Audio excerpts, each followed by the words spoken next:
Morning. Morning. Thank you. That's nice. It's like being at a congregation. So my name's Jack. I work for Utilita Energy. We've got hubs across the UK pretty much, and I work in the one just down the road on West Bromwich High Street. So Utilita, we are a gas and electric company, but we go out, we do energy efficiency workshops. We do a lot of community work as well, and similar to SCIPS Water, we have our community hubs on the high street. So you can come and speak to us about your gas and electric bills, but also we can help you with your council tax, as well as your SCIPS Water applications and everything like that. So there's not much that we don't do in there. You can pay your bills, you can do everything.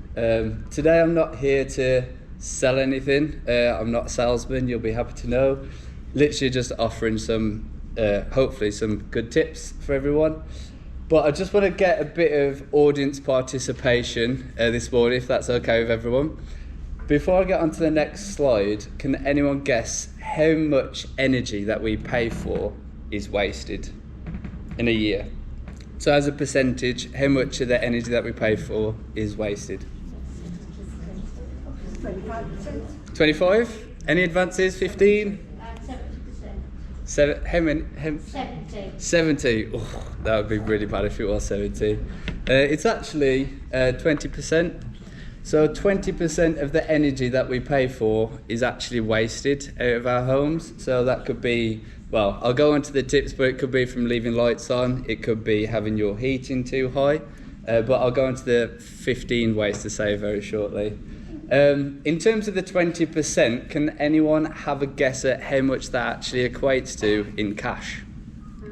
Average. How much, sorry? 100 something paid. Any advances?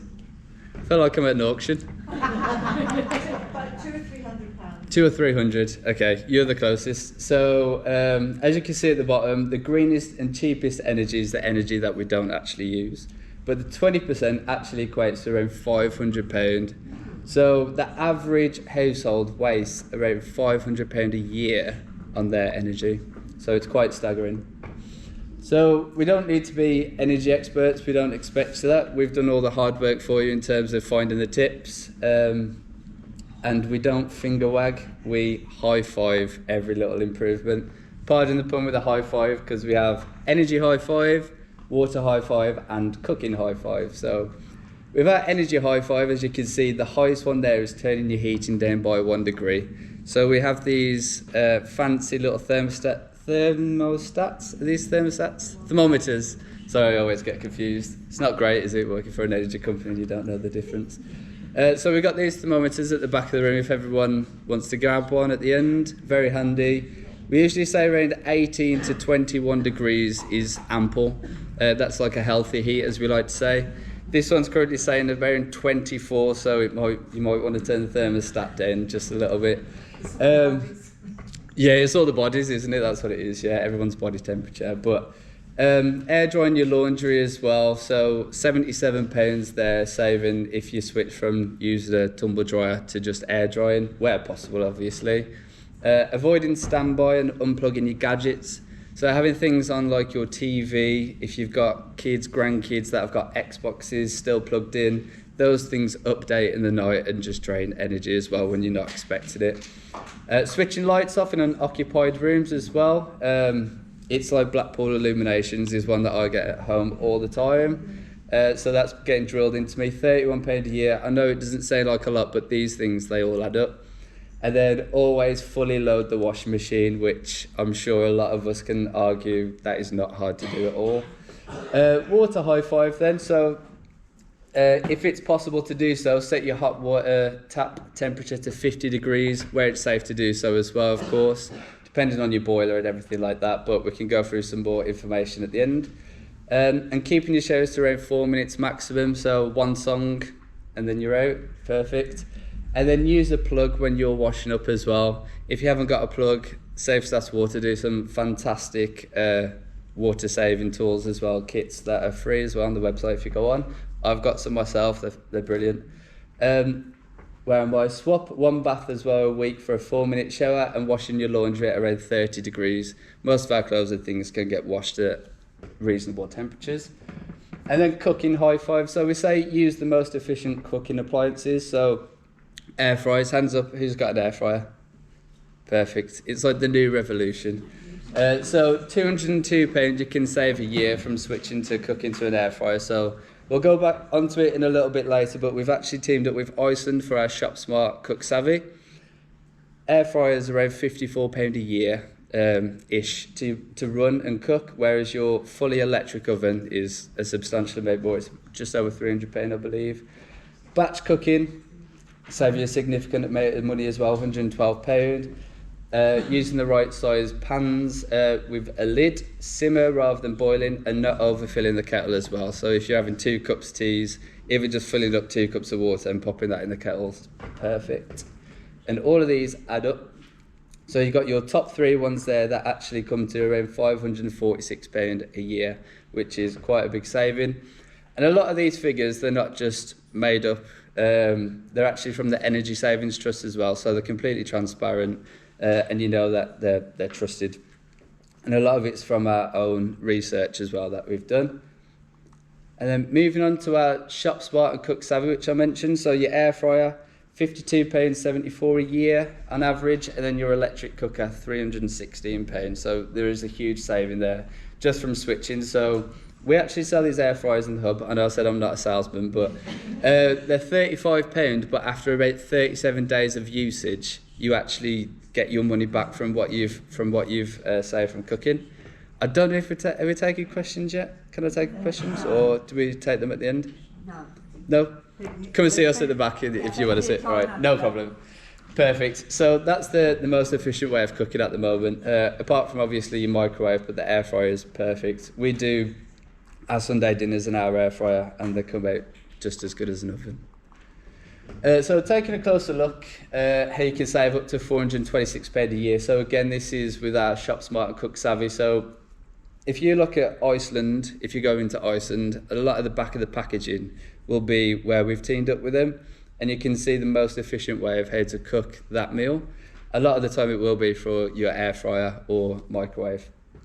But £202 by saving on your appliances, and then just repeat again of the other figures that we've gone through already. So there's some other top tips on saving as well. So switching it off to save, as I mentioned, your lights, things that are on standby, switching those off when they're not in use, changing to LED light bulbs as well. So if you switch your incandescent bulbs or halogen to LEDs, after about 17 days, you actually get your money back from what you've paid for the light bulb in terms of usage. So they're really good. Whereas like the incandescent bulbs, 60 watts, I think most of them are 60, 100 watts. LEDs are around 6. So there's a massive saving there. Teaching the kids, if you've got kids or grandkids, you know, can you reward them perhaps with some chocolate if they can help save some money on the bills, on your bills, not on their bills, but you know. And then buying smart as well. So checking your appliances, they do make a massive difference. And then turning it off. I know we've got it twice, 3 times, but it's definitely an important one. So I will just mull over this really quickly. So smart meters, I know there is some hesitation around it. There's some myth busting that needs to happen still. You can come and chat with us if you're unsure, but you don't have to do your meter readings manually. Estimated bills, if you've got smart meters, it's just taken all automatically. You can track your usage and your spending. You can do that via your little in-home display or smart, what you might refer to that as a smart meter. You can do it on there. You can also do it on things like your apps as well if you're tech savvy. And then not overpaying for your energy, so you can see how much you're using and you're paying for what you actually use. And then they're also good for the planet in terms of you can monitor your usage, which means that the less you're using, the less your carbon footprint. And then access to better tech and tariff as well. So smart meters typically have better tariffs, cheaper tariffs. So there's more on that. This is mainly if you're a Utilita customer, so I will just quickly go over this. So we do have an app. You can check your usage anywhere you go. We also have what's called a smart score. So your usage is basically monitored on when you're using your electric or your gas at like the most peak times. You're then given a smart score. Your smart score is out of 4. And then with your smart score, if it's quite low, you also get like tips on how you can increase your smart score, which is quite handy. So then you can also do things like add savings like you would in your bank account. If you can add savings ready for the winter, so then you can have a pot that you've got already ready for your energy bills, which is quite clever. And then a power up as well, which is a bit of a safety net. So again, I know this is just for Utilita customers, so if there's no Utilita customers in here, it's probably not relevant to you, but it's quite a handy fail safe just in case you need that. And also tracking your carbon footprint. I know it's quite a big subject at the moment in terms of lowering your carbon footprint, but you can check there how much CO2 you're actually producing from your usage, and then that then converts it into how many miles it is if you were driving, which is quite a cool little tool. I won't go too much into about Utilita and who we are, but we've currently reached just over 3.8 million households in terms of our energy high five, so it's quite a lot of people, but of course we want to push as many as we can, and just try and get as many people saving as much as we can, essentially. So what we do today, like these energy workshops and going out, we do these at different community centres. We've been invited by Marianne to different cost saving events and things like that, so that's essentially what we do. And if you've got any more questions, I mean, come and see us. Like I say, we're located on West Bromwich High Street, so we're literally a 10-minute walk that way. Next door to German Doner Kebab, which I think is like a local landmark for West Brom. I don't know why, everyone just gathers right there, but we're just next door to there. So, but I think that's it for me. Thank you so much for listening. Sorry if it's a bit quick, but thank you.